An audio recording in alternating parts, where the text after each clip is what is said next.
Hello YouTube family, welcome back. ఈరోజు గుత్తొంకాయ curry చేసుకుందామా. Process కొంచెం ఎక్కువే, బట్ ఆ టేస్ట్ ని ఎంజాయ్ చేయడానికి ఈ ప్రాసెస్ ని ఫాలో అవ్వాల్సిందే. ఫస్ట్ 1 టేబుల్ స్పూన్ పల్లీలు అండ్ ధనియాలు డ్రై రోస్ట్ చేసుకోవాలి. దాంట్లోనే జీరా, లవంగాలు, యాలకులు, చెక్క, కాజు, ఇంకా 2 స్పూన్స్ ఆఫ్ నువ్వులు వేసుకొని డ్రై రోస్ట్ చేసుకోవాలి. అగైన్ ఇవి రోస్ట్ అయ్యాక మంచి స్మెల్ వస్తుంది, అదే ఇండికేషన్ బాగా రోస్ట్ అయ్యాయని.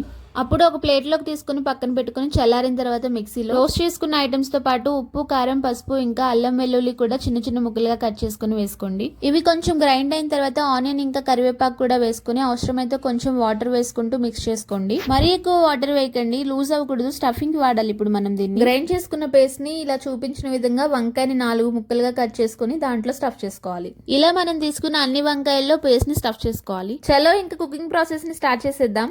స్టవ్ వెలిగించి కడాయి పెట్టేసి ఆయిల్ వేసుకోవాలి. ఈ కర్రీకి కొంచెం ఆయిల్ ఎక్కువగానే పడుతుంది. ఆయిల్ హీట్ అయ్యాక జీరా, ఇంకా గ్రీన్ చిల్లీ, రెడ్ చిల్లీ, ఇంకా కొంచెం కరివేపాకు వేసుకుని వేయించుకోవాలి. ఈ చిల్లీస్ మంచిగా ఫ్రై అయిన తర్వాత ఇందాక ప్రిపేర్ చేసుకున్న వంకాయలు ఉన్నాయి కదా, అవి ఒక్కొక్కటిగా ఆయిల్లో వేసుకోవాలి.